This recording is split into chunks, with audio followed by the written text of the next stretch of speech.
ये है कि चाही हुई वस्तु के सिवा और किसी में राजी ना हो, उसे कहते हैं चाह।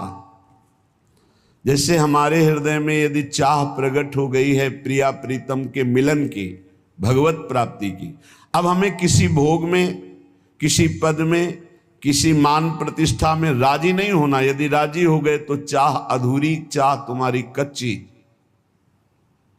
देखो इसमें जरा अपने को इस कसौटी में कसो।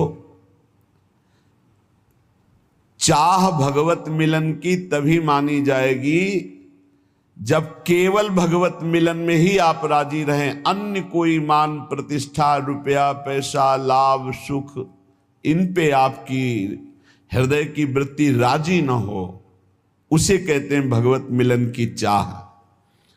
जब चाह हृदय में भगवत मिलन की होती है तो उनके बिना जीना कठिन हो जाता है। सच्ची चाह का स्वरूप होता है अनिवार्य, अत्यंत आवश्यक, उसकी पूर्ति होनी ही चाहिए, नहीं मैं जी नहीं सकता।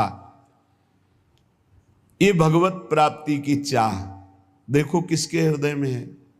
भारी प्रपंच छाया हुआ है चित्त में। जो कंचन कामनी विजयी हैं वो भी कीर्ति में लड़खड़ा के गिर जाते हैं, मान प्रतिष्ठा में गिर जाते हैं।